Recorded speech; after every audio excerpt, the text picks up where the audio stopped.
بسم الله الرحمن الرحيم والنجم إذا هوى ما ضل صاحبكم وما غوى وما ينطق عن الهوى إن هو إلا وحي يوحى علمه شديد القوى ذو مرة فاستوى وهو بالأفق الأعلى ثم دنا فتدلى. السلام عليكم ورحمة الله وبركاته. الحمد لله وكفى وسلام على عباده الذين اصطفى أما بعد فإن أحسن الحديث كتاب الله وخير الهدي هدي محمد صلى الله عليه وسلم وشر الأمور محدثاتها وكل محدثة بدعة وكل بدعة ضلالة وكل ضلالة في النار. اللهم صل وسلم وبارك وأنعم على عبدك ورسولك محمد صلى الله عليه وعلى آله وصحبه أجمعين وتابعين وتابع التابعين لهم بإحسان إلى يوم الدين. أعوذ بالله من الشيطان الرجيم.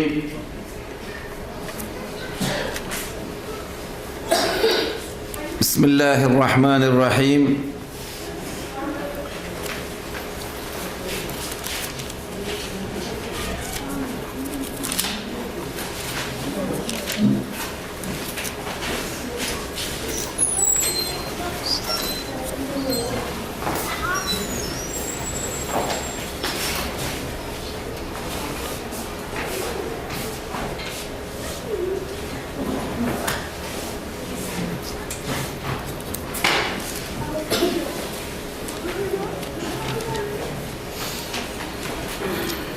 ويسألونك عن المحيض قل هو أذى فاعتزلوا النساء في المحيض ولا تقربوهن حتى يطهرن فإذا تطهرن فأتوهن من حيث أمركم الله إن الله يحب التوابين ويحب المتطهرين. نساؤكم حرث لكم فأتوا حرثكم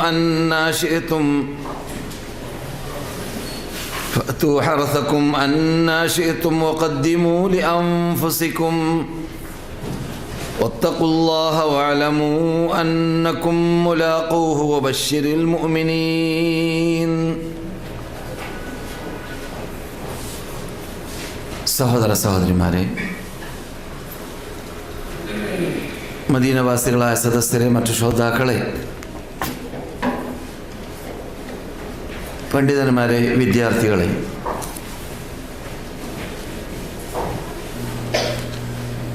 സർവശക്തനായ റബ്ബുൽ ഇസ്സത്തിനെ ഭയപ്പെട്ടുകൊണ്ട് ജീവിക്കാൻ പാടുപെടുക.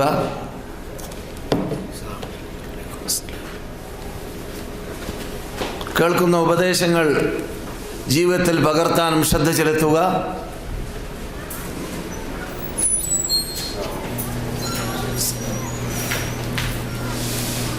പഠിച്ചതിനെ മറ്റുള്ളവർക്ക് പഠിപ്പിച്ചു കൊടുക്കുക എന്നത് ഓരോ മുസ്ലിമിൻ്റെ ബാധ്യതയാണ്. പ്രത്യേകിച്ച് അൽ അംറു ബിൽ മഅറൂഫ് വന്നഹി അനിൽ മുൻകർ എന്നത് ഇവിടെ നിലനിന്നില്ലെങ്കിൽ വാനലോകത്തിൽ നിന്നിട്ട് ഇറങ്ങുന്ന റബ്ബിൻ്റെ അനുഗ്രഹത്തിന് തടസ്സമായി മാറും എന്നതുകൊണ്ട് ഓരോ വ്യക്തികളും അവരവരുടെ ബാധ്യതയാണ് അറിയുന്നത് മറ്റുള്ളവർക്ക് പറഞ്ഞു കൊടുക്കുക എന്നത് ഓർത്തുകൊണ്ട് ഉത്തരവാദിത്വ ബോധത്തോടുകൂടി അത് നടപ്പാക്കാൻ പാടുപെടുക. അതിൽ പ്രധാന ഭാഗമാണ് ഇങ്ങനെയുള്ള ക്ലാസുകൾ വികസിപ്പിക്കാനും ഇങ്ങനെയുള്ള ഇവിടെ നടക്കുന്ന ധാരാളം നശാത്തുകളും ധാരാളം സദസ്സുകളും നിങ്ങൾക്കറിയാവുന്നതുപോലെ പല രൂപത്തിൽ യാസിർ മൗലവിയുടേതും നൗഫൽ മൗലവിയുടേതും അതല്ലാതെ മറ്റു വിദ്യാർത്ഥികളുടേതും പണ്ഡിതന്മാരുടേതുമെല്ലാം ഇവിടെ പല ഉപദേശങ്ങളും നിർദ്ദേശങ്ങളും നടന്നുകൊണ്ടേയിരിക്കുന്നുണ്ട്. അവകളിലേക്ക് പുതുമുഖങ്ങളെ പങ്കെടുപ്പിക്കാനും ഈ അനുഗ്രഹം, ഈ വിശാലമായ അനുഗ്രഹം അത് തുടർന്നു പോകാനും അത് വികസിപ്പിക്കാനും അത് ജനങ്ങളിലേക്ക് എത്തിക്കാനും ഓരോരുത്തരും കഴിവിൻ്റെ പരമാവധി പരിശ്രമിക്കേണ്ടതും ബാധ്യതയാണെന്ന് മനസ്സിലാക്കി രംഗത്തിറങ്ങി ആൾക്കാരെ വർദ്ധിപ്പിക്കാൻ, ഈ മാഇദയിൽ പങ്കെടുക്കുന്നവരുടെ എണ്ണം വർദ്ധിപ്പിക്കാൻ പരിശ്രമിക്കേണ്ടതുമാണ്. അതിന് അല്ലാഹു തൗഫീഖ് നൽകുമാറാകട്ടെ. സഹോദര സഹോദരിമാരെ, ഇവിടെ ഈ സന്ദർഭത്തിൽ ചർച്ച ചെയ്യാറുള്ള വിഷയങ്ങൾ 4 ആഴ്ചകളിലൂടെ 4 വിഷയമാണ്. അതിനിടക്ക് സീസണുകളെ പരിഗണിച്ചുകൊണ്ട്, സീസണുകളോട് ഉള്ള മര്യാദ പാലിച്ചുകൊണ്ട് അവകളിൽ പറയേണ്ടതായ കാര്യങ്ങൾക്ക് വേണ്ടി നാം സാധാരണ ചർച്ച ചെയ്യാറുള്ള സബ്ജക്റ്റുകളെ നീട്ടിവെക്കും എന്നത് നിങ്ങൾക്കറിയാം. എന്നാൽ കഴിഞ്ഞ ഏതാനും ക്ലാസ്സുകളിലൂടെ നാം ചർച്ച ചെയ്തതായ ഇബാദാത്തുകളിൽ ധാരാളം ശുദ്ധീകരണങ്ങൾ സംസാരിച്ചതായിട്ട് ഓർക്കുന്നു. നിങ്ങളുടെ മുമ്പിലുള്ള കാറ്റലോഗിലൂടെയും കുറിപ്പിലൂടെയുമെല്ലാം ഏകദേശം മനസ്സിലാക്കാൻ പറ്റും. ഇവൻ്റെ നാവിലൂടെ അല്ലെങ്കിൽ ഇവൻ്റെ ശബ്ദത്തിലൂടെ നിങ്ങൾ മനസ്സിലാക്കിയതായ പല കാര്യങ്ങൾ ശുദ്ധീകരണം എന്ന തലക്കെട്ടിലൂടെ കേട്ടതായ പഠിച്ചതായ കാര്യങ്ങൾ.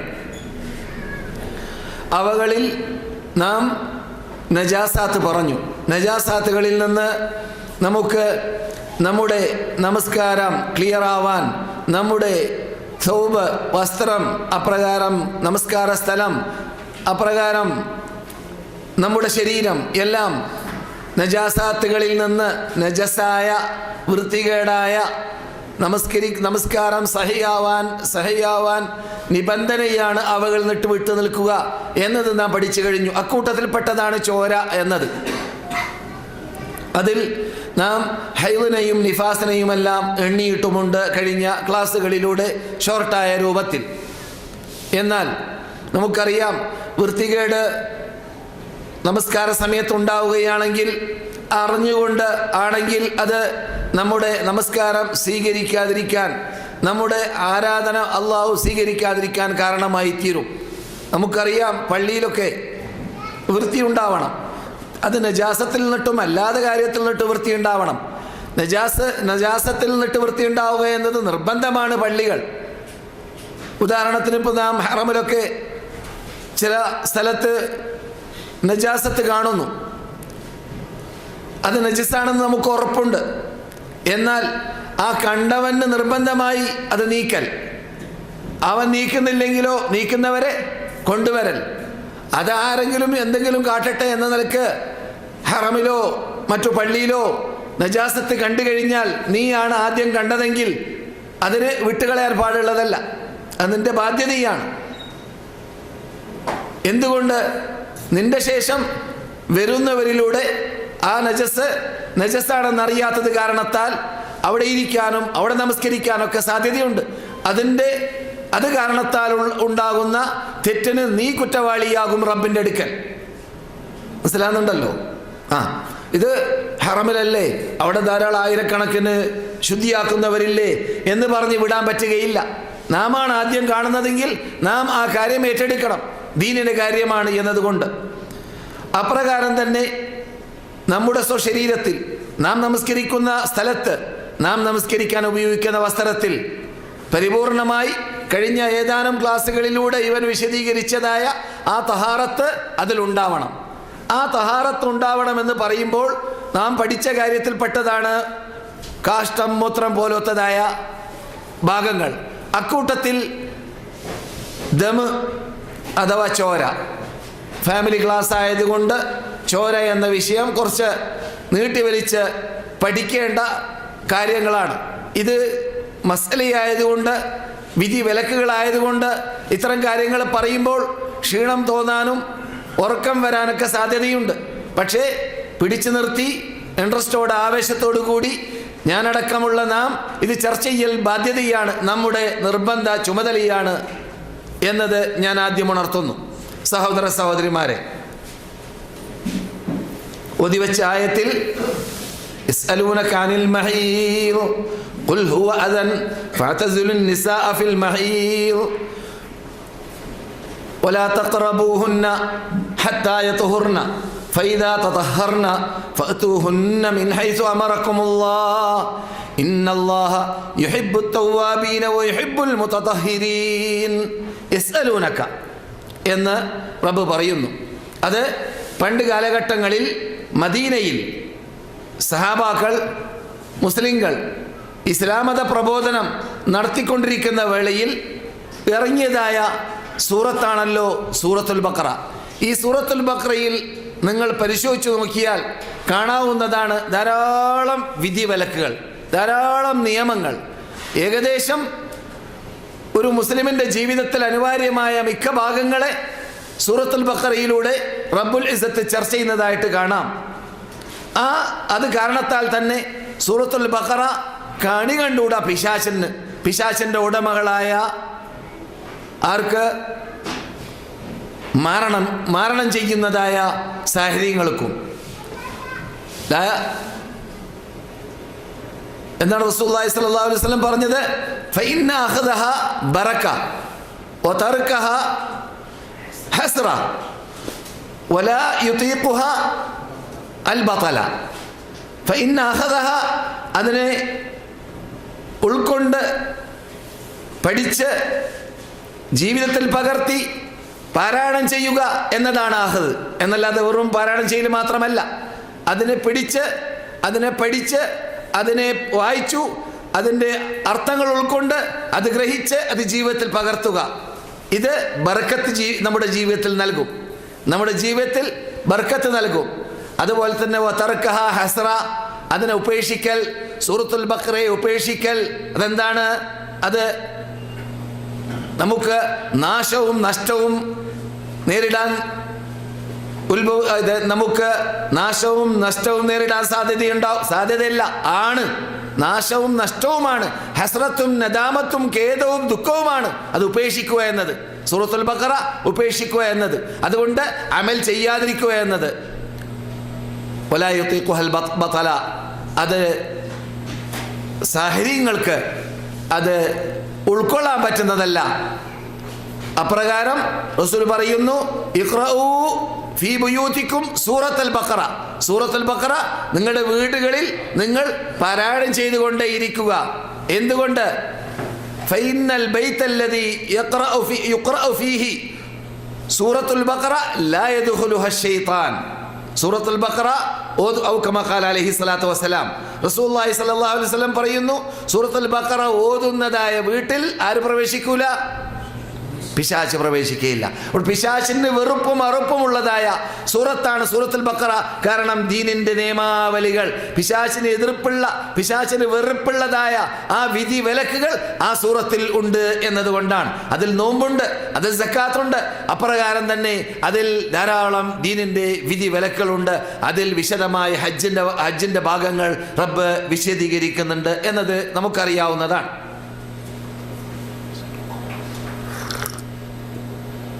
അതിൻ്റെ അവസാന ഭാഗത്തിലേക്ക് ചെന്നാൽ തലാഖും നിക്കാഹും വിശദമായി ചർച്ച ചെയ്യാണ്. നിക്കാഹ് ചെയ്യേണ്ട, തലാഖ് ചെല്ലേണ്ട ആ രൂപങ്ങളൊക്കെ വിശദമായി പല ശൈലിയിൽ, പല രൂപത്തിൽ നമുക്ക് നമ്മുടെ ഭാര്യ ഭർത്തൃ ജീവിതത്തിൽ ഉണ്ടാവാൻ സാധ്യതയുള്ള എല്ലാം വിശദമായിട്ട് തന്നെ റബ്ബ് ചർച്ച ചെയ്യുകയാണ് സൂറത്തുൽ ബഖറയിൽ. മുഖവുര മാത്രമാണ് നമ്മുടെ സ്ഥിരം മെമ്പർമാരെ പ്രതീക്ഷിച്ചുകൊണ്ടുള്ള സൂറത്തുൽ ബഖറയല്ല നമ്മുടെ വിഷയം, ഹൈളാണ്. അപ്പോൾ മറ്റു പല വിധികൾ പറയുന്നതായ ആ സൂറത്തിൽ റബ്ബ് യസ്അലൂനക എന്ന ശൈലി ഉപയോഗിച്ചുകൊണ്ട് സംസാരിച്ചിട്ടുണ്ട്. യസ്അലൂനക എന്ന ചോദ്യം ചോദിക്കൽ എപ്പോഴാണ്? റസൂലുള്ളാഹി സ്വല്ലല്ലാഹു അലൈഹി വസല്ലമിൻ്റെ അടുക്കൽ ഒന്നിരിക്കലോ ജൂതന്മാർ അല്ലെങ്കിൽ മുനാഫിക്കുകൾ, അല്ലെങ്കിൽ മുസ്ലിങ്ങൾ, അല്ലെങ്കിൽ നബിയുടെ പരിസരത്തുള്ള ആരെങ്കിലും വന്നിട്ട് പല ചോദ്യങ്ങൾ ചോദിക്കും. ആ ചോദ്യം ചോദിക്കുന്ന വേളയിൽ റബ്ബുൽ ഇസ്സത്ത് ജല്ല ജലാലുഹു മറുപടി നൽകൽ എന്തിലൂടെയാണ്? റസൂലുള്ളാഹിന്റെ നാവിലൂടെയാണ്. പറയുന്നത് അള്ളയാണ്, പക്ഷെ പറയുന്നത് റസൂലിനോട് നിങ്ങൾ പറയൂ മറുപടി എന്ന് പറഞ്ഞുകൊണ്ടാണ്. അങ്ങനെ ധാരാളം ചോദ്യങ്ങളും മറുപടികളും ഖുർആനിലുണ്ട്. ക്ലിപ്തമായി നോക്കുകയാണെങ്കിൽ 13 തവണ, എൻ്റെ ഓർമ്മ ശരിയാണെങ്കിൽ ഈ 13 തവണയും റബ്ബുൽ ഇസ്സത്ത് ജല്ല ജലാലുഹു യസ്അലൂനക യസ്അലൂനക യസ്അലൂനക എന്നോ വഇദാ സഅലക എന്നോ ചോദിക്കുന്നതായിട്ട് കാണാം. അക്കൂട്ടത്തിൽ ഒരു കാര്യം മാത്രം റബ്ബ് നേരിട്ട് മറുപടി പറഞ്ഞതാണ്. ബാക്കിയുള്ള കാര്യങ്ങൾ മുഴുവനും റസൂലുള്ളാഹിന്റെ നാവ് കൊണ്ട് മറുപടി പറഞ്ഞതുമാണ് സല്ലല്ലാഹു അലൈഹി വസല്ലം.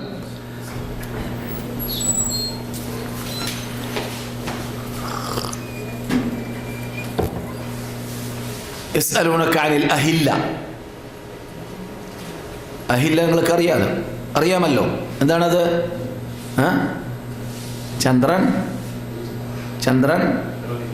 ചന്ദ്രനുകൾ അങ്ങനെയുണ്ടോ? ചന്ദ്രനുകളുണ്ടോ? ഖുർആൻ അങ്ങനെ പറയുന്നത്. കാരണം കുഴപ്പമില്ലാതിരിക്കാൻ വേണ്ടി, പാർട്ടി ഇല്ലാതിരിക്കാൻ വേണ്ടി നാം ഇപ്പോൾ കാട്ടാറുള്ളത് പോലെ ഭാര്യയ്ക്കൊരു പെരുന്നാൾ, ഭർത്താവൻ മറ്റൊരു പെരുന്നാൾ, അങ്ങനെ ആവാതിരിക്കാൻ വേണ്ടി. യസ്അലൂനക അനിൽ അഹില്ല. ഓരോ നാട്ടിനും ആ നാട്ടിലുള്ളതായ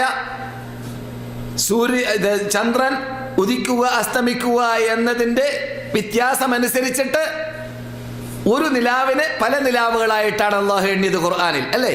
ആ ചോദ്യം ചോദിച്ചപ്പോൾ മറുപടി എന്താണ്? ഖുൽ, നിങ്ങൾ മറുപടി പറയൂ. റസൂലിനെ കൊണ്ടാണ് മറുപടി പറയിപ്പിക്കുന്നത്, അല്ലേ?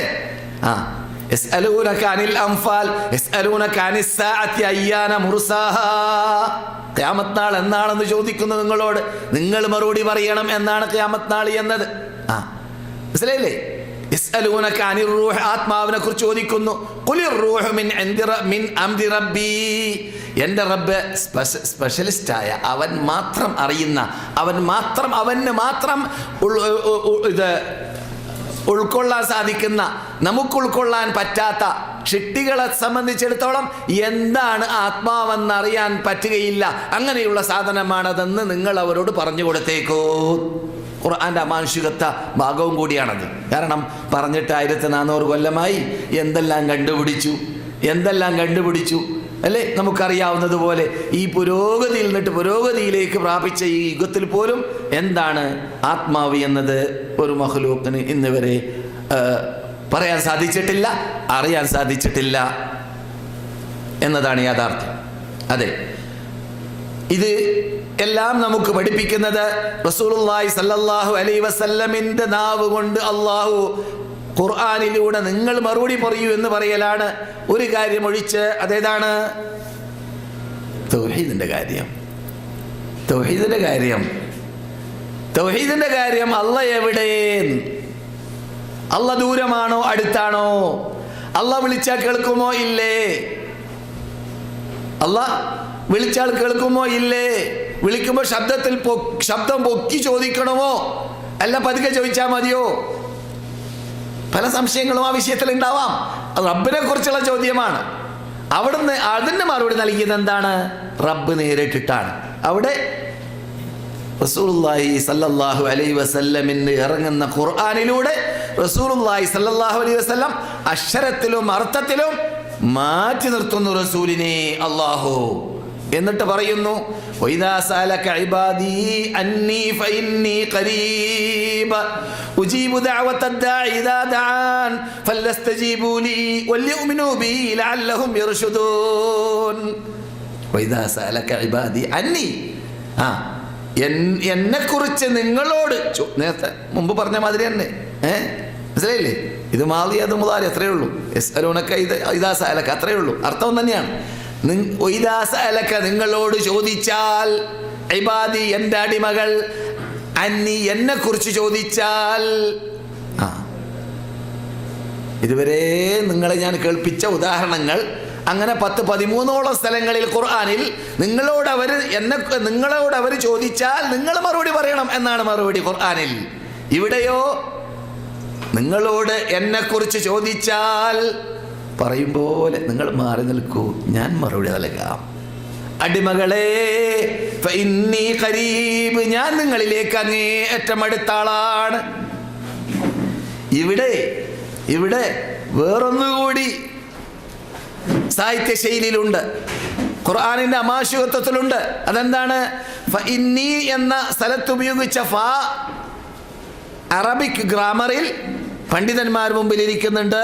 ചോദിച്ചു നോക്കാം. അവർ പറയും ഫ എന്നവിടെ പറഞ്ഞാൽ തഅഖീബിനുള്ള ഫ എന്നാണ്. എന്ത്? തഅഖീബ് അഥവാ പെട്ടെന്ന് പറയണം, ഉടനെ എന്ന അർത്ഥം കുറിക്കുന്നതാണ്.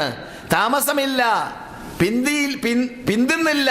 പിന്നെയോ ഫഇന്നീ, ഇതാ ഷിട്ടികളെ, ഞാൻ അർത്ഥത്തിലും അക്ഷരത്തിലും എല്ലാം നിങ്ങളിലേക്ക് അങ്ങേയറ്റം അടുത്ത ആളാണ്. നിങ്ങൾ അങ്ങനെ എന്നെ അന്വേഷിച്ചെടുക്കേണ്ടതില്ല. നിങ്ങൾ വിളിച്ചാൽ കേൾക്കുമോ ഇല്ലേന്ന് അറിയേണ്ടതില്ല എന്ന് സംശയിക്കേണ്ടതില്ല. നിങ്ങൾ വഴിയിൽ മധ്യത്തിൽ ആൾക്കാർ വേറെ വെക്കണമോ വേണ്ടേ എന്നതും ചിന്തിക്കേണ്ടതില്ല. അത്തരം കാര്യത്തിൽ നിന്നിട്ടൊക്കെ ഞാൻ നിങ്ങളെ ഒഴിവാക്കുന്നു. ഇതാ ഞാൻ നിങ്ങൾക്ക് മറുപടി നൽകുന്നു. എന്ത്? നിങ്ങൾ എന്നോട് ചോദിച്ചോളീൻ. ഫഇന്നീ ഖരീബ്, അടിമകളിലേക്ക് ഞാൻ അങ്ങേയറ്റം അടുത്ത ആളാണ്. ഉജീബ് ദഅവത്തദ് ദാഇ ഇദാ ദഅാൻ, അടിമ എന്നോട് വിളിച്ചു പ്രാർത്ഥിക്കുന്ന വേളയിൽ ഞാൻ അവൻ്റെ ചോദ്യത്തിന് മറുപടി നൽകുന്നു. ഉജീബു ദഅവത്തദ് ദാഇ ഇദാ ദഅാൻ ഫല്യസ്തജീബൂ ലീ വല്യുമിനൂ ബി ലഅല്ലഹും യർശുദൂൻ. അവർ എന്നോട് വിളിച്ച് പ്രാർത്ഥിക്കട്ടെ, അവർ ഫല്യസ്തജീബൂ ലീ, എൻ്റെ ചോദ്യത്തിന് മറുപടി നൽകട്ടെ, എൻ്റെ വിളിക്ക് മറുപടി നൽകട്ടെ, എൻ്റെ ക്ഷണത്തിന് മറുപടി നൽകട്ടെ. വല്യുമിനൂ ബി, എന്നെ കൊണ്ട് അവർ വിശ്വസിക്കട്ടെ. ലഅല്ലഹും യർശുദൂൻ, അവർക്ക് സത്യം കണ്ടെത്തണമെങ്കിൽ, അവർക്ക് സത്യത്തിലേക്ക് എത്താം ഇതങ്ങനെ ചെയ്താൽ എന്നർത്ഥം. അപ്പോൾ അങ്ങനെയുള്ള ശൈലിയിൽ കൂടി ചോദിച്ച, റസൂലിനെ കൊണ്ട് മറുപടി പറയിപ്പിച്ച ശൈലിയാണ് നാം ഇവിടെ ചർച്ച ചെയ്യുന്നതായ യസ്അലൂനക, നിങ്ങളോട് അവർ ചോദിക്കുന്നു. ആരാണ് ചോദിച്ചതെന്നറിയാമോ?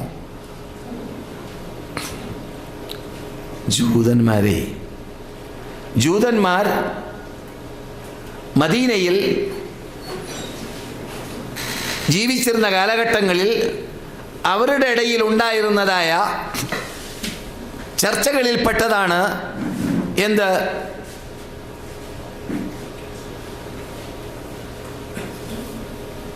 ഹൈദുള്ള സമയത്ത് സ്ത്രീകളുമായിട്ട് ജൂതന്മാർ ബന്ധം പുലർത്തുകയില്ല, ജൂതന്മാർ ഭക്ഷണം കഴിക്കുകയില്ല, ജൂതന്മാർ കൂടെയിരിക്കുകയില്ല.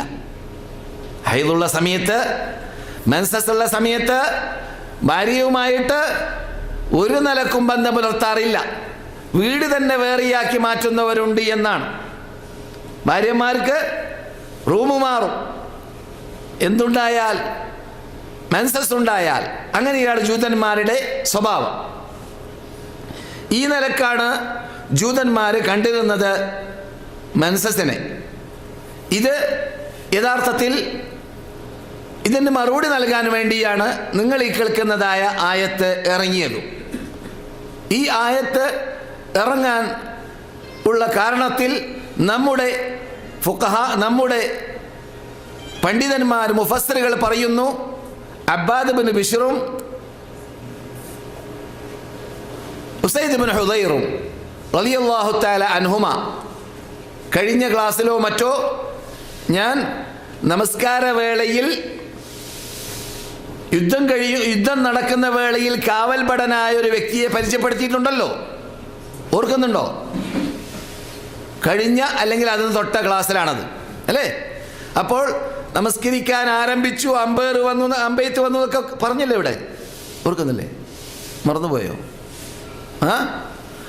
ആ സന്ദർഭത്തിൽ പറഞ്ഞ രണ്ട് സഹാബി കാവൽഭടന്മാരായി മുസ്ലിങ്ങളുടെ ക്യാമ്പിന് റസൂല് നിർത്തിയതായ രണ്ട് നേതൃത്വമാണ്. ഒന്ന് അബ്ബാദ് ബിൻ ബിശ്ർ, മറ്റൊന്ന് അമ്മാർ ബിൻ യാസിർ.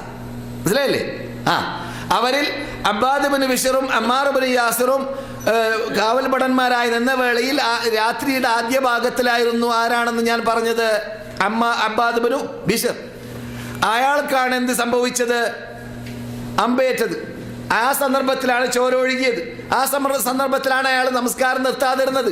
തുടങ്ങി വെച്ച സൂറത്തുൽ കഹ്ഫോ മറ്റോ അത് നിർത്തട്ടെ, പൂർത്തിയാവട്ടെ എന്ന് വെച്ചത്. ആ ചോരയാണ് അമ്മാറിന്റെ മേത്ത് തട്ടിയത്. ഇതൊക്കെ ഓർക്കുന്നുണ്ടല്ലോ.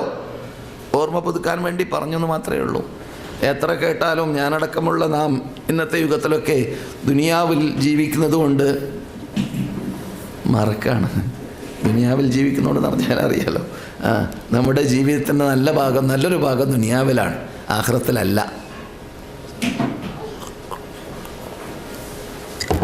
സഹോദര സഹോദരിമാരെ, അപ്പോൾ എന്താണ് പറഞ്ഞു വന്നത്? റസൂലുള്ളാഹി സ്വല്ലല്ലാഹു അലൈഹി വസല്ലം എന്ത് പറഞ്ഞു? റസൂലുള്ളാഹി സ്വല്ലല്ലാഹു അലൈഹി വസല്ലമിൻ്റെ ഹദ്റത്തിലേക്ക് വന്നു. ആരാണ്? ഈ രണ്ട് സഹാബാക്കൾ. എന്തിനാണ്? ജൂതന്മാർ മറുപടി പറഞ്ഞു പോലോ. എന്ത്? ഈ ആയത്തിറങ്ങിയ വേളയിൽ എന്ത് മുഹമ്മദ് നമ്മോട് എന്ത് നാം ചെയ്യുന്നു അതിന് മാറുകാട്ട, എന്ത് നാം ചെയ്യുന്നു അതിന് മുഹമ്മദ് മാറുകാട്ട എന്ന് പറഞ്ഞു എന്നാണ്. ഇത് കേട്ട മാത്രയിൽ മഹാനായ അബ്ബാദും അമ്മാറും റസൂലുള്ളാഹി സ്വല്ലല്ലാഹു അലൈഹി വസല്ലം, അമ്മാറല്ല, മഹാനായ ഉസൈദ് ബിൻ ഹുദൈറും മഹാനായ അബ്ബാദ് ബിൻ ബിശ്റും റസൂലുള്ളാഹി സ്വല്ലല്ലാഹു അലൈഹി വസല്ലമിൻ്റെ ഹദ്റത്തിൽ അവരുടെ കൂട്ടുകാരായ അല്ലെങ്കിൽ അയൽവാസികളായ ജൂതന്മാരിൽ നിന്നിട്ട് കേട്ട വാർത്തയുമായി വരുന്നു. ആ വാർത്ത എന്താണ്? മുഹമ്മദ് എല്ലാ നിലക്കും കൂറുമാറാണ് എന്നുള്ളതാണ്.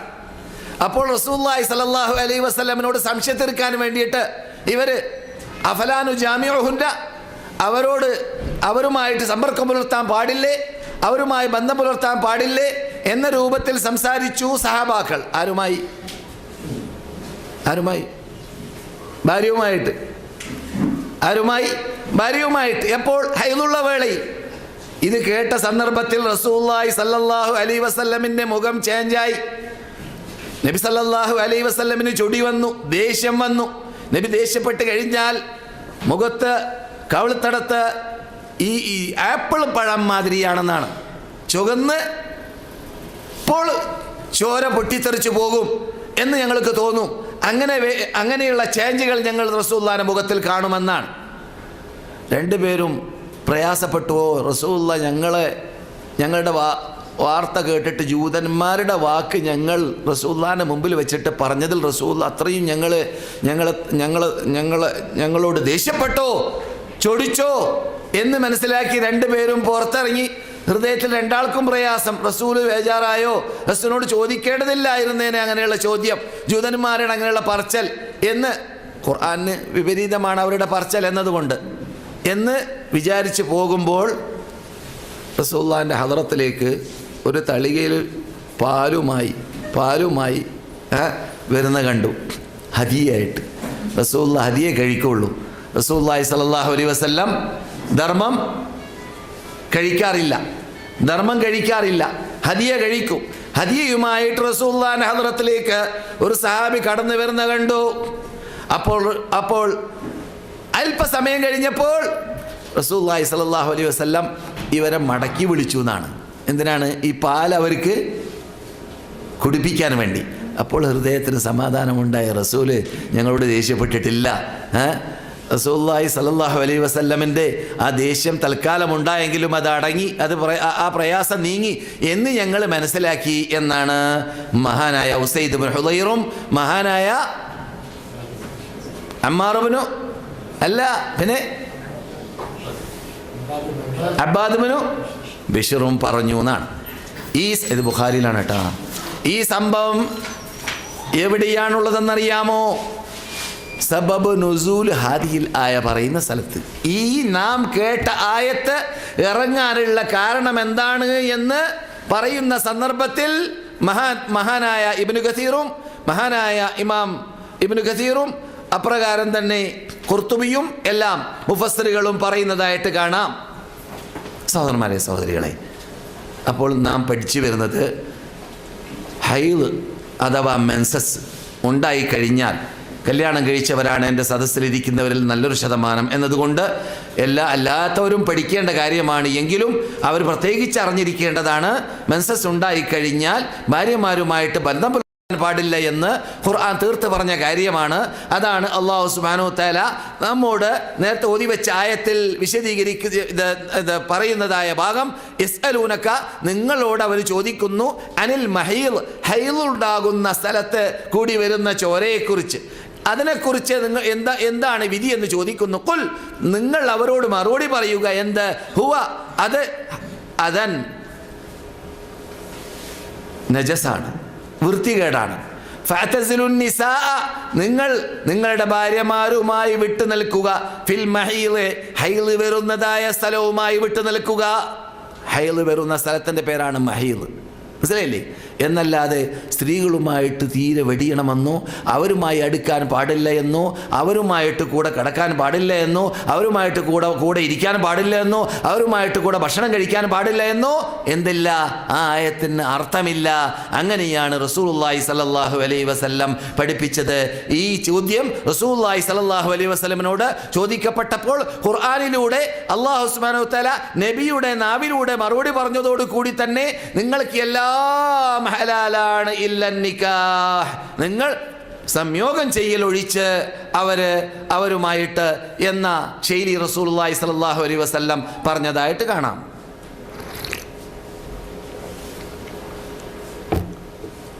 അതെ, നജാസാത്തിൻ്റെ ഇനത്തിൽ നാം പഠിക്കേണ്ട ഭാഗമാണ്. നജാസാത്തിൻ്റെ ഇനത്തിൽ നാം ദം മസ്ഫൂഹ് എന്ന ഒഴുകി വരുന്ന ചോരയെ നജാസാത്തിൽ നാം എണ്ണീട്ടുണ്ട്. നജാസാത്ത് പറഞ്ഞതായ സന്ദർഭത്തിൽ റസൂലുള്ളാഹി സ്വല്ലല്ലാഹു അലൈഹി വസല്ലം ഹദ്റത്തിലേക്ക് ഒരു സ്ത്രീ വരികയുണ്ടായി. എന്നിട്ട് അവർ ഹൈദ് ചോരയെക്കുറിച്ച് ചോദിച്ചു. അത് ശരീരത്തിൽ തട്ടിയാൽ, വസ്ത്രത്തിൽ തട്ടിയാൽ റസൂലുള്ളാഹി സ്വല്ലല്ലാഹു അലൈഹി വസല്ലം അമറഹ അൻ തഗ്തസിൽ, അത് കഴുകാൻ വേണ്ടി കൽപ്പിക്കുകയും ചെയ്തു. ഏതുവരെ? ചോര പോകുന്നത് വരേക്കും കഴുകാൻ വേണ്ടി കൽപ്പിച്ചു. ഇത് ബുഖാരിയിലും മുസ്ലിമിലുമുള്ളതായ ഹദീസാണ്. ഇനി നമുക്ക് ഇതുവരെ പറയുന്നതൊക്കെ വിഷയത്തോട് ബാധിക്കുന്ന കാര്യങ്ങൾ തന്നെയാണ്, എങ്കിലും ഹൃദയഭാഗത്തിലേക്ക് കടക്കാം. എന്താണ് ഹൈദ് ചോര? നമ്മുടെ നാട്ടിലൊക്കെ പറയപ്പെടാറുണ്ട്, എന്ത്? ആദമും ഹവ്വയൊക്കെ സ്വർഗത്തിലുണ്ടായ കാലഘട്ടത്തിൽ അള്ളാഹു പറഞ്ഞു പോലെ, എന്ത്? നമുക്കറിയാവുന്നതുപോലെ എന്ത് പറഞ്ഞു? ഈ വൃക്ഷത്തിൽ നിന്നിട്ട് തിന്നരുതെന്ന് പറഞ്ഞു എന്നാണ്, അല്ലേ?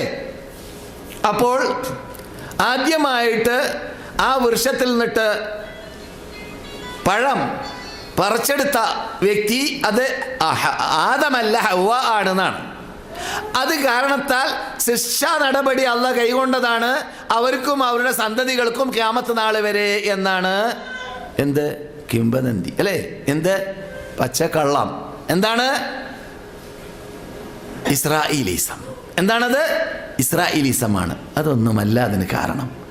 അതൊക്കെ അല്ലാഹു സുബ്ഹാനഹു വ തആല പഠിപ്പിക്കാത്തതും റസൂലുള്ളാഹി സ്വല്ലല്ലാഹു അലൈഹി വസല്ലം അല്ലാഹു സുബ്ഹാനഹു വ തആല ഇറക്കാത്തതും റസൂലുള്ളാഹി പറഞ്ഞു തരാത്തതുമായ കാര്യങ്ങൾ നമ്മുടെ പോക്കറ്റിൽ നിന്നിട്ട് പറയലാണ്.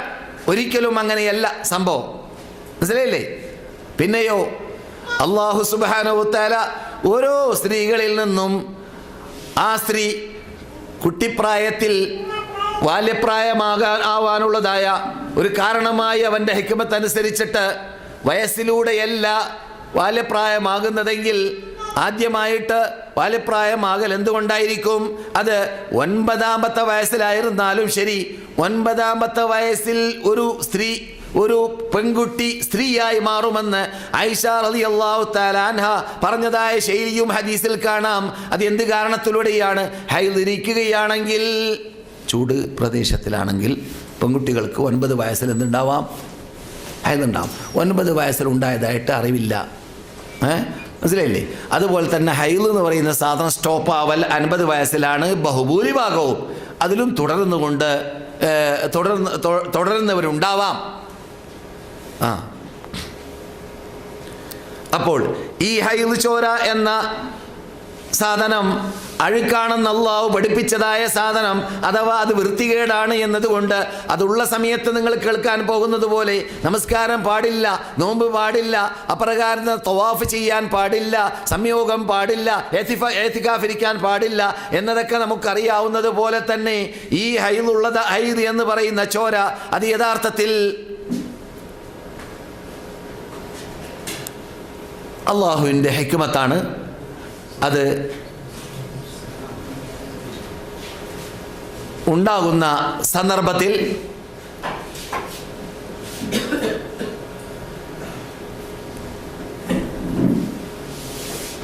ബന്ധം പുലർത്താൻ പാടില്ല എന്ന് കൽപ്പിക്കുന്നു. കല്യാണം കഴിച്ചവരാണെങ്കിൽ അതുണ്ടാകുന്ന സമയത്തിൽ നമസ്കാരം ഒഴിവാക്കേണ്ടി വരുന്നു. എന്നിട്ട് അവർ അതിൽ നിന്ന് ശുദ്ധിയാകുന്നത് വരേക്കും പ്രതീക്ഷിക്കേണ്ടി വരുന്നു. ഉപേക്ഷിക്കുന്നതായ നമസ്കാരം ആ സന്ദർഭത്തിൽ ഷോർട്ടായിട്ട് പറയാണ്, ഉപേക്ഷിക്കുന്ന നമസ്കാരം പിന്നെ നമസ്കരിക്കേണ്ടതും ഇല്ല. അതേ സമയത്ത് ആ സന്ദർഭത്തിൽ ഉപേക്ഷിക്കുന്ന നോമ്പാണെങ്കിൽ അത് ഖളയായി വീടുകയും വേണം. സ്ത്രീകളുടെ ബുലൂഗ് ആ ഹൈദ് ചോരയിലാണ് എങ്കിൽ തീയതി കണ്ട് പിടിക്കാൻ പ്രയാസമില്ല. ഹൈദ് ചോര വന്നാൽ സ്ത്രീകൾക്ക് പ്രായം തികഞ്ഞെന്നറിയാം. അപ്പോൾ അല്ലെങ്കിൽ പിന്നെ ജനന സർട്ടിഫിക്കറ്റ് ഉണ്ടാക്കി വെക്കണം. എന്തിനാണ്? 15 വയസ്സെന്നാണ് പൂർത്തിയാവുക എന്നത് അന്വേഷിക്കാൻ. അല്ലാത്ത പക്ഷം ഗുഹ്യസ്ഥാനത്തിൽ രോമം വളരുന്നുണ്ടോ എന്നത് നോക്കാൻ. ഇതൊക്കെ ബുലൂഗിൻ്റെ പ്രായം തികയുന്നതിൻ്റെ അടയാളത്തിൽ ഫുഖഹാക്കൾ പറയാറുള്ളതാണ്, നമുക്കറിയാവുന്നതുപോലെ. എന്നാൽ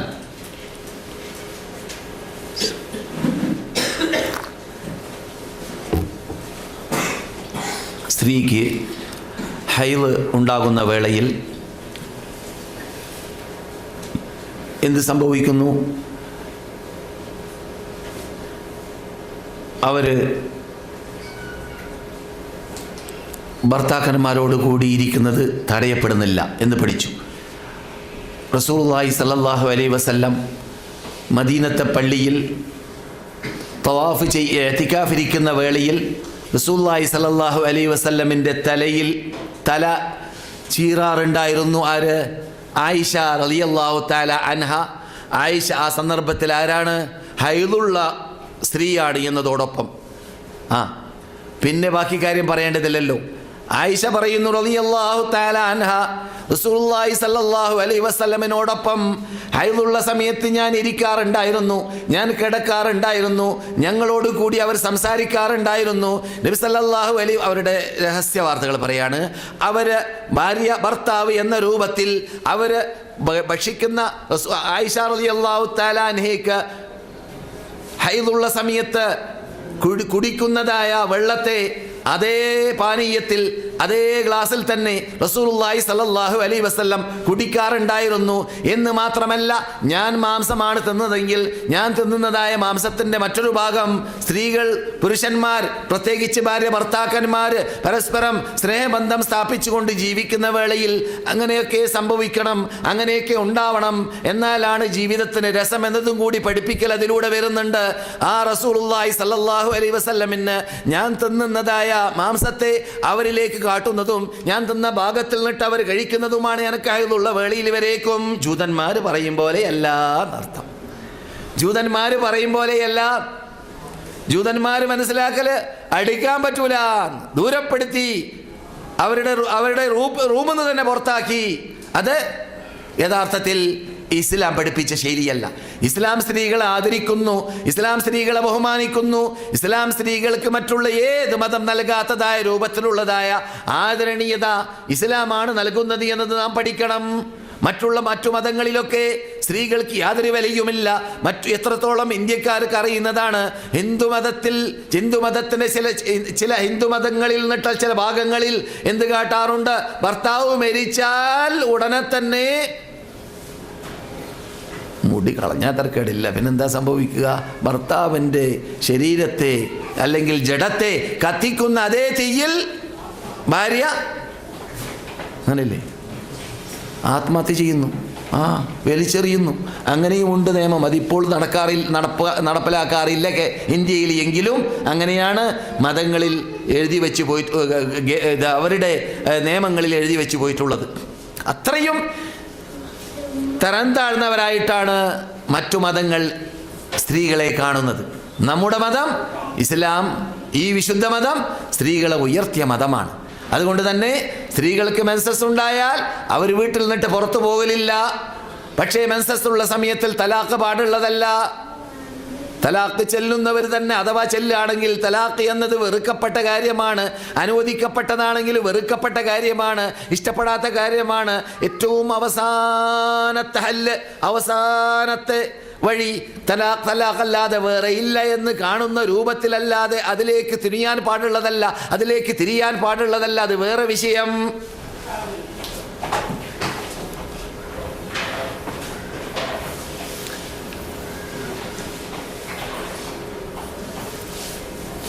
സ്ത്രീക്ക് ഗർഭമുണ്ടാകുമ്പോൾ എന്ത് സംഭവിക്കുന്നു? ബഹുഭൂരിഭാഗം സ്ത്രീകൾക്കും ഗർഭമുണ്ടായാൽ ഹൈദ് ചോര സ്റ്റോപ്പ്, അല്ലേ? മെൻസസ് അവസാനിച്ചു. അത് പിന്നെ അള്ളാഹുവിൻ്റെ ഹിക്മത്ത് അനുസരിച്ച് ആ മെൻസസിൻ്റെ ചോരയെ വേറെ രൂപത്തിലായിട്ട് പൈപ്പിംഗ് നടക്കുന്നു. എവിടേക്ക്? കുട്ടിയുടെ പള്ളയിൽ കിടക്കുന്നതായ കുട്ടിയുടെ ആമാശയത്തിലേക്ക് ചെല്ലുന്ന രൂപത്തിൽ. ഏതിൽ കൂടിയാണ് കിടക്കുന്നത്? പൊക്കിളിൽ കൂടിയാണ്, അല്ലേ? അപ്പോൾ ഇതേ ചോര തന്നെ, അതേ ചോര തന്നെ സ്റ്റോപ്പാകുന്നു കുട്ടി ജനിച്ച ശേഷവും വരുന്നില്ല. ഏതുവരേക്കും? ആ കുട്ടിയുടെ ഉമ്മ കുട്ടിക്ക് മുലപ്പാൽ നൽകുന്നത് വരേക്കും. നല്ലൊരു ശതമാനം സ്ത്രീകൾക്ക് മുല കൂട്ടുന്ന സമയത്ത് എന്തുണ്ടാവാറില്ല? ഹൈദുണ്ടാവാറില്ല. മനസ്സിലായില്ലേ? ഹൈദുണ്ടാവാറില്ല. എന്തുകൊണ്ട്? അതേ ചോരയെ തന്നെയാണ് എന്ത് സംഭവിക്കുന്നത്? പാലായിട്ട് കുട്ടി 2 വയസ്സ് പൂർത്തിയാകുന്നത് വരേക്കും കുടിക്കാനുള്ളതായ ഭക്ഷണമായി നൽകപ്പെടുന്നതും അള്ളാഹുവിൻ്റെ ഹിക്മത്താണ്. നമ്മുടെ വിഷയം ചോര, നജസി എന്നതാണ്. അതേസമയത്ത് അതിൻ്റെ എല്ലാ വശങ്ങളും നമുക്ക് അതിനിടക്ക് പഠിക്കലും അനിവാര്യമാണ് എന്നതുകൊണ്ടും ക്ഷീണം വരാതിരിക്കാനും.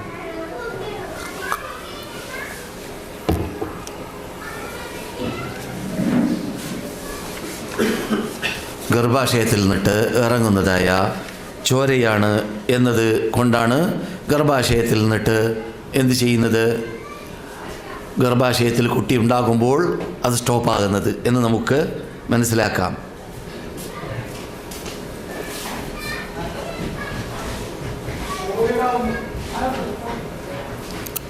സഹോദരന്മാരെ, സ്ത്രീകളുമായിട്ട് ബന്ധം പുലർത്താൻ പാടില്ല ഹൈലുള്ള സമയത്ത് എന്ന് നാം പഠിക്കുമ്പോൾ, അവരുമായിട്ട് ഹൈല് ചോര പുറപ്പെടുന്നതായ സ്ഥലവുമായിട്ടുള്ളതായ സുഖമെടുക്കലാണ് പാടില്ലാത്തത്.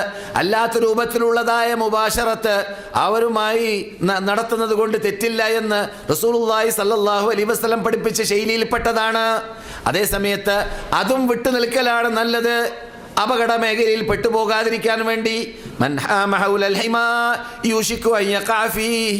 ഏതെങ്കിലും തടസ്സങ്ങളുടെ മധ്യത്തിൽ സൈഡിൽ കൂടിയാണ് മേയാൻ വേണ്ടി നാം വിടുന്നതെങ്കിൽ എന്ത് സംഭവിക്കും? ആ തടസ്സം കടന്നു പോകാൻ സാധ്യതയുണ്ട് എന്നത് കാരണത്താൽ കൺട്രോൾ ചെയ്യാൻ പറ്റാത്തവർ അങ്ങനെ അടുക്കാതിരിക്കുകയാണ് വേണ്ടത് എന്നതുകൂടി പഠിക്കൽ അനിവാര്യമാണ്.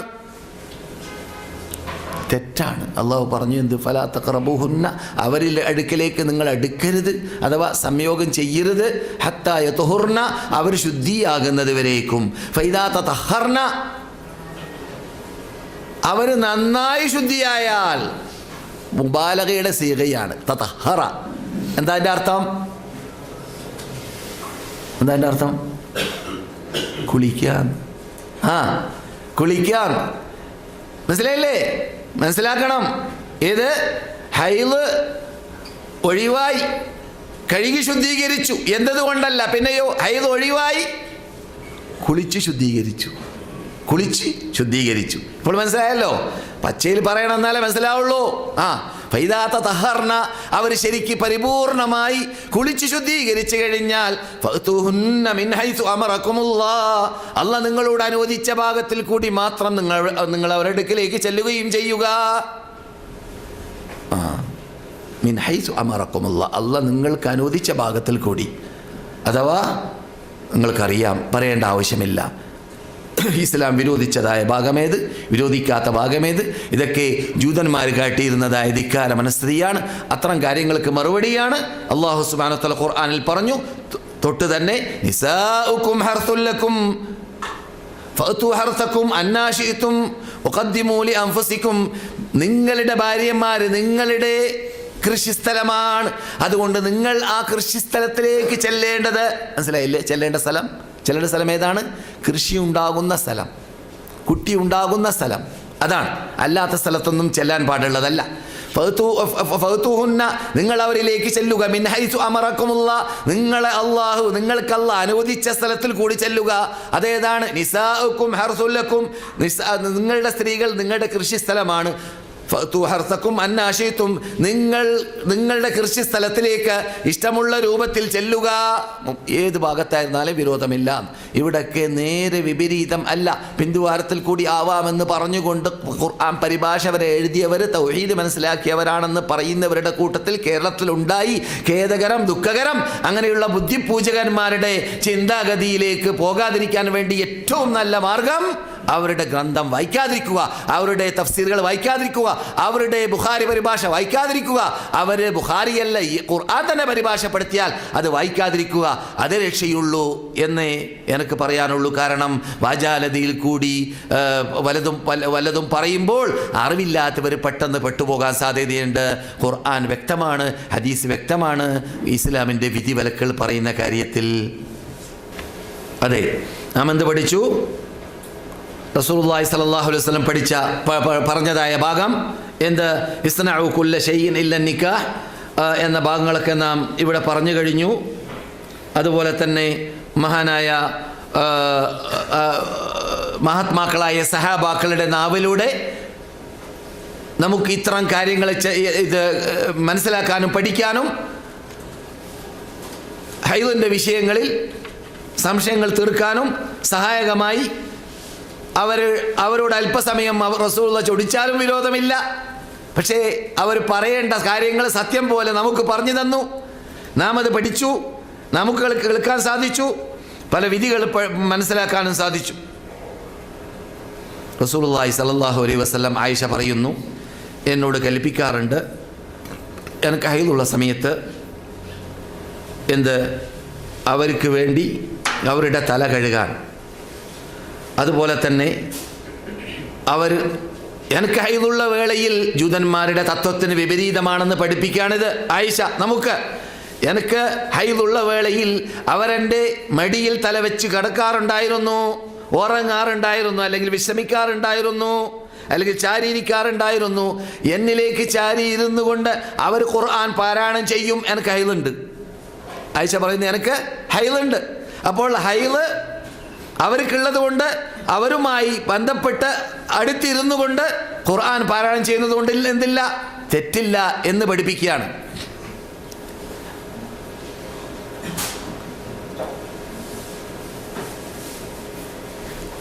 ആയിഷ റളിയല്ലാഹു തആല അൻഹ നബിയുടെ ഭാര്യമാരുടെ കൂട്ടത്തിൽ കന്യകയായിരുന്നു. നബി ഏറ്റവും ഇഷ്ടപ്പെടുന്ന ഭാര്യമാരിൽപ്പെട്ട ഭാര്യയാണ് ആയിഷ. നമുക്കറിയാവുന്നതുപോലെ ഖദീജയുടെ കാലത്തിന് ശേഷമാണ് ആയിഷയെ കിട്ടിയത്. അതുകൊണ്ട് ഖദീജ ചർച്ചക്കകത്ത് പെടുന്നില്ല. മനസ്സിലായില്ലേ? ആരാണ് റസൂലുള്ളാഹി സ്വല്ലല്ലാഹു അലൈഹി വസല്ലമിന് ഏറ്റവും ഇഷ്ടപ്പെട്ടവർ എന്ന് ചോദിക്കപ്പെട്ടപ്പോൾ മറുപടി നൽകപ്പെട്ടത് സ്ത്രീകളിൽ ആയിഷയാണ്, പുരുഷന്മാരിൽ അവരുടെ അവരുടെ വാപ്പയാണ്. ആരത്? അബൂബക്കർ സിദ്ദീഖ് റളിയല്ലാഹു തആല അൻഹു. ഈ ആയിഷ റളിയല്ലാഹു തആല അൻഹയോട് റസൂലുള്ളാഹി സ്വല്ലല്ലാഹു അലൈഹി വസല്ലം പല രൂപത്തിലും രസങ്ങൾ പറയാറുള്ള കൂട്ടത്തിൽ ഭാര്യ ഭർത്തൃ ബന്ധം നിലനിർത്താനും ഭാര്യ ഭർത്തൃ ബന്ധം ഏത് സമയത്തും വെറും ഭാര്യ ഭർത്താവ് എന്ന അർത്ഥം ഉൾക്കൊള്ളുന്നതായ ആ ഭരണീയനായി മാറുന്ന ശൈലി മാറ്റാനും ഏത് സമയത്തും അവരുമായിട്ട് നല്ല രൂപത്തിൽ പെരുമാറാനും പഠിപ്പിക്കുന്ന ഭാഗത്തിൽപ്പെട്ടതാണ് റസൂലുള്ളാഹി സ്വല്ലല്ലാഹു അലൈഹി വസല്ലം പറയാറുണ്ട്, അന അഅലമു അന്നകി ഗാളിബത്തുൻ അം ലസ്തി ബിഗാളിബ. നിങ്ങൾക്ക് ആയിഷ ചൊടി വരുന്നുണ്ടോ ചൊടി ഇല്ലേ എന്ന് എനിക്കറിയാം. എങ്ങനെയാണ്? നിങ്ങൾ ഗാളിബത്താണെങ്കിൽ നിങ്ങൾ എന്ത് പറയും? റബ്ബി ഇബ്രാഹിം, ഇബ്രാഹിമിന്റെ റബ്ബിനെ തന്നെയാണ് സത്യം എന്ന് പറയും സംസാരിക്കുമ്പോൾ. അതേ സമയത്ത് നിങ്ങൾ ദേഷ്യമില്ലാത്ത സമയമാണെന്ന് എനിക്ക് എങ്ങനെയാണ് മനസ്സിലാക്കുക? റബ്ബി മുഹമ്മദ്, മുഹമ്മദിന്റെ റബ്ബിനെ തന്നെയാണ് സത്യമെന്ന് നിങ്ങൾ പറയുമെന്ന് റസൂലുള്ളാഹി സ്വല്ലല്ലാഹു അലൈഹി വസല്ലം ആയിഷയോട് പറയാറുണ്ട് എന്ന് ആയിഷ നമുക്ക് അറിയിക്കുന്നു റളിയല്ലാഹു തആല അൻഹ. മനസ്സിലായോ? ഈ ആയിഷ മരിക്കുമ്പോൾ റസൂലുള്ളാഹി മരിക്കുമ്പോൾ ആയിഷ റളിയല്ലാഹു തആല അൻഹയ്ക്ക് 17-16 വയസ്സുള്ളൂ കേട്ടോ. പക്ഷേ മുസ്ലിം ലോക നേതാവായി, മുസ്ലിം ലോകത്തിൻ്റെ ജഡ്ജിയായി 40ഓളം വർഷം ഏകദേശം അതിനുശേഷം അവരുടെ കാലഘട്ട ശേഷം ജീവിച്ച് നമുക്ക് പഠിപ്പിക്കാനുള്ളതൊക്കെ പഠിച്ചിട്ടാണ് ആയിഷ നമ്മോട് വിട വാങ്ങിയതും റളിയല്ലാഹു തആല അൻഹ.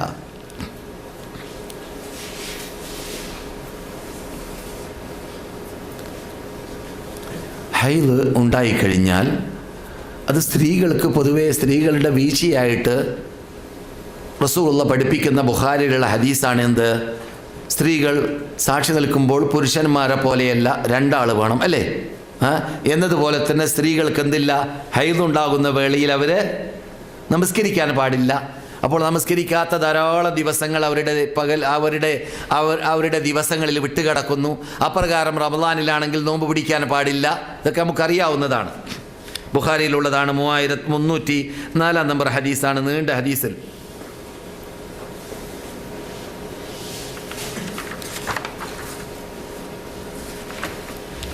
ചോദിക്കപ്പെട്ടു ആയിഷ റളിയല്ലാഹു തആല അൻഹയോട്, ഹൈദുള്ള സമയത്ത് നമസ്കരിക്കാൻ പാടുണ്ടോ, നോമ്പ് പിടിക്കാൻ പാടുണ്ടോ? റസൂലുള്ളാഹി ആയിഷ റളിയല്ലാഹു തആല അൻഹ പറഞ്ഞു, കുന്നാ നുഅ്മറു ബിഖളാഇസ് സൗമി വലാ നുഅ്മറു ബിഖളാഇസ് സലാ. നോമ്പ് ഖളാ വീട്ടാൻ ഞങ്ങളോട് കൽപ്പിക്കാറുണ്ടായിരുന്നു, ഞങ്ങൾ കൽപ്പിക്കപ്പെടാറുണ്ടായിരുന്നു. അതേസമയത്ത് നമസ്കാരം ഖളാ വീട്ടാൻ ഞങ്ങളോട് കൽപ്പിക്കപ്പെടാറില്ല എന്ന്. പിന്നെ എത്ര ദിവസമാണ് ഹൈദുണ്ടാവൽ? പണ്ഡിതന്മാരുടെ ഇടയിൽ വലിയ ചർച്ചയ്ക്ക് വിധേയമായ വിഷയമാണ് ഹൈദ് എത്ര ദിവസമാണ് എന്നതിൽ. അതിൽ ഹൈദിന് അതിർത്തിയില്ല. ഹൈദിൻ്റെ സിഫത്തുണ്ടെങ്കിൽ ആ ദിവസങ്ങളിൽ ആ ചോര ഹൈദ് തന്നെയാണ് എന്ന് പറയുന്നവരും പണ്ഡിതന്മാരുടെ കൂട്ടത്തിലുണ്ട്. എന്നാൽ ഇമാം മാലിക്, ഇമാം ഷാഫി, ഇമാം അഹ്മദ് റഹ്മത്തുള്ളാഹി പോലോത്തതായ, പ്രത്യേകിച്ച് ഇമാം ഷാഫി റഹ്മത്തുള്ളാഹി അലൈഹി പോലോത്തവർ പറയുന്ന അഭിപ്രായങ്ങളിൽ പെട്ടതാണ്. അതിന് കുറച്ച് തെളിവും ശക്തിയൊക്കെ ഞാൻ കാണുന്നുമുണ്ട്. 15 ദിവസമാണ് ഏറ്റവും കൂടിയാൽ ഹൈദ് ഉണ്ടാവുക എന്നത്. 15 ദിവസമാണ് ഏറ്റവും കൂടിയാൽ ഹൈദ് ഉണ്ടാവുക. എന്നാൽ അതിന് മനസ്സിലാക്കാൻ തെളിവായിട്ട് നമുക്ക് ഖുർആനിൽ അല്ലാഹു സുബ്ഹാനഹു വ തആല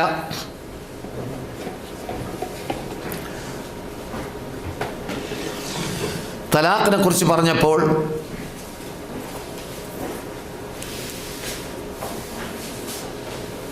ഫഇദ്ദത്തുഹുന്ന സലാസത്തു ഖുറൂ എന്ന് പറഞ്ഞല്ലേ, ഒരു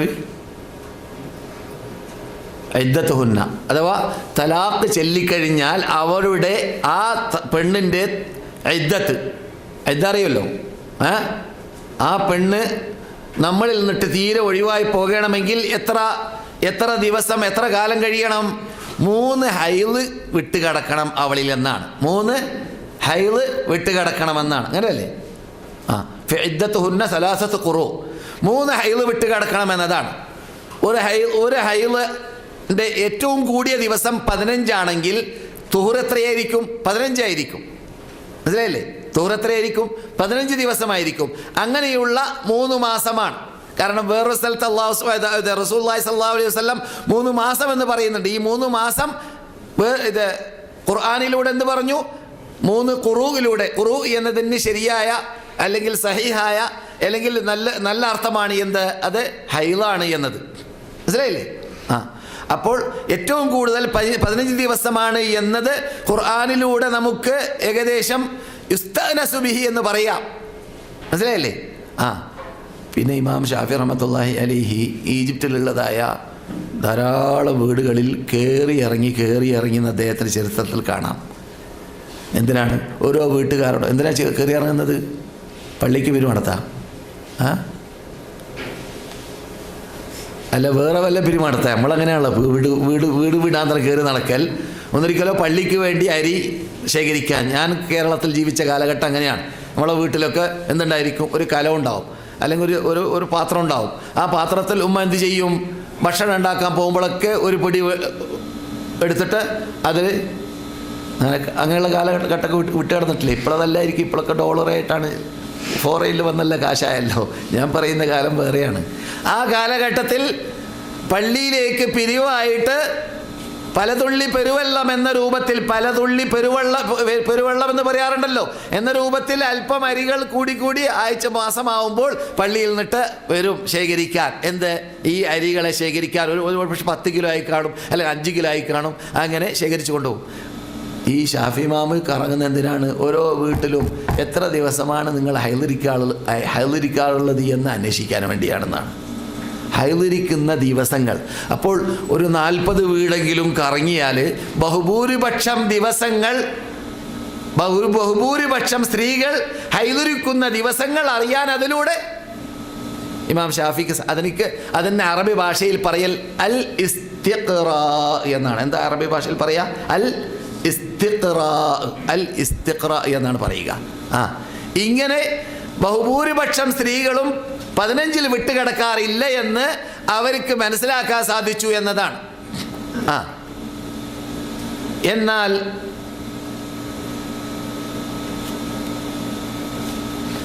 മഹദിയായ ഹമന ബിൻത് ജഹ്ഷ് റളിയല്ലാഹു തആല അൻഹ റസൂലുള്ളാഹി സ്വല്ലല്ലാഹു അലൈഹി വസല്ലം ഹമന ചോദിച്ചതായ വേളയിൽ ഹമനയോട് പറഞ്ഞതായ വാക്കാണ് എന്ത്?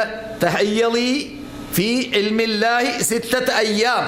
നിങ്ങൾ ഹൈളിരിക്കും അള്ളാഹുവിൻ്റെ ഇൽമിൽ 6 ദിവസം, ഔ 7 അയ്യാം, അല്ലെങ്കിൽ 7 ദിവസം. സുമ്മഗ്തിസിലി, പിന്നെ നിങ്ങൾ കുളിക്കുക. എത്ര? 24 ദിവസം നിങ്ങൾ ശുദ്ധിയായവരായി നിൽക്കുക. കുളിച്ചു കഴിഞ്ഞാൽ 24 അല്ലെങ്കിൽ 23, 7 ദിവസമോ 6 ദിവസമോ. ഇത് അവരെക്കുറിച്ച് അള്ളാഹിൻ്റെ ഇൽമിൽ അങ്ങനെയാണ് എന്നാണ്. ആരെക്കുറിച്ച്? ഹമന ബിൻത് ജഹ്ഷിനെ കുറിച്ച്. മനസ്സിലായില്ലേ? അല്ലാതെ എല്ലാ സ്ത്രീകൾക്കുള്ള വിധിയല്ല റസൂലി പറയുന്നത്. അവരോട് അങ്ങനെയാണ് പറഞ്ഞത്. അവരങ്ങനെയാണ് ഹൈളിരുന്നത്. അപ്പോൾ നല്ലൊരു ശതമാനം സ്ത്രീകൾ ഹൈളിരിക്കൽ 6 or 7 ദിവസമായിരിക്കും. അതിൽ കുറയാൻ സാധ്യതയുണ്ട്, അതിൽ കൂടുതലാവാൻ സാധ്യതയുണ്ട്. കൂടുതലായാൽ ഏതുവരെ ചെല്ലും? ഞാൻ നേരത്തെ പറഞ്ഞത് മാതിരി തെളിവുള്ളത് എന്താണ്? 15 ദിവസം വരെ.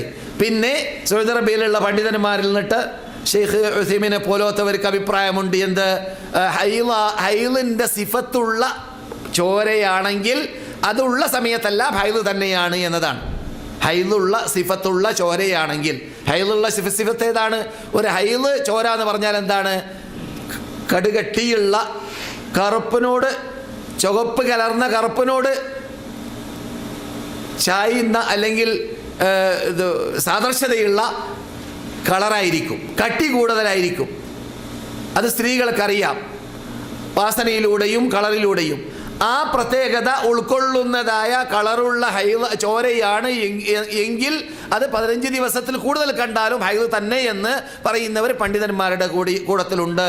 പക്ഷേ ഞാൻ പറഞ്ഞത് മാതിരി ബഹുഭൂരിപക്ഷം പണ്ഡിതന്മാരുടെ അല്ലെങ്കിൽ നല്ല തെളിവ് നിരത്തി പറയുന്ന മുഹഖിഖുകളായ മറ്റു പണ്ഡിതന്മാരുടെ അഭിപ്രായ പ്രകാരം 15 ദിവസത്തിൽ അപ്പുറം വിട്ട് കിടന്നാൽ ആ ചോര എന്താണ്? മെൻസസ് അല്ല. പിന്നെയോ അത് ഇസ്തിഹാദത്തി എന്നാണ് ആ ചോരയുടെ പേര്. എന്താണ് ആ ചോരയുടെ പേര്? ഇസ്തിഹാദത്തി എന്നാണ് ആ ചോരയുടെ പേര്. അതെന്തായി? രോഗസംബന്ധമായ ചോരയാണ്. രോഗസംബന്ധമായ ചോരയാകുമ്പോൾ അതിൽ നമസ്കാരമുണ്ട്, അതിൽ സംയോഗം ചെയ്യാം, അതിൽ നോമ്പുണ്ട്, അതിൽ കുളി നിർബന്ധമില്ല. അത് വരുന്ന സ്ഥലത്തിൽ കഴുകിയാൽ മതി എന്നത് മാത്രമേ ഉള്ളൂ. ഇസ്തിഹാദ എന്ന ചോര അഥവാ രോഗസംബന്ധമായ ചോര. മനസ്സിലാകുന്നുണ്ടല്ലോ? അപ്പോൾ രോഗസംബന്ധമായ ചോര വരുന്നതായ സ്ത്രീകൾക്കാണെങ്കിൽ അവരുടെ ഹൈദിനെ വേർതിരിച്ച് കാണൽ, ഹൈദിൻ്റെ രൂപം അറിയുകയാണെങ്കിൽ അങ്ങനെ, അല്ലെങ്കിൽ ദിവസങ്ങൾ എണ്ണി ദിവസങ്ങൾ ആദ്യമായിട്ട് അവൾക്ക് ഹൈദുണ്ടായ സന്ദർഭത്തിൽ ഉണ്ടായത് 7 ദിവസമാണെങ്കിൽ എല്ലാ മാസത്തിലും 7 ദിവസം അത് ഹൈദ് ചോരയായിട്ട് ഗണിക്കുക. ആ സമയത്തിൽ ബന്ധം പുലർത്താതിരിക്കുക, അപ്രകാരം നമസ്കരിക്കാതിരിക്കുക. ആ 7 ദിവസം കഴിഞ്ഞാൽ പിന്നെ ഉണ്ടാകുന്നതായ ചോര ഇത് രോഗസംബന്ധമായ ചോരയാണ്. ഇങ്ങനെയുള്ള രോഗമുണ്ടാവൽ സ്ത്രീകളിൽ വളരെ ദുർലഭമാണ്. അങ്ങനെ ഉള്ളവർക്കുള്ള രോഗം അത് സുഖപ്പെടുത്തി കൊടുക്കട്ടെ. അങ്ങനെ രോഗമുണ്ടെങ്കിൽ ഞാൻ പറയുന്നത് ചർച്ച ചെയ്യുമ്പോൾ അത്ര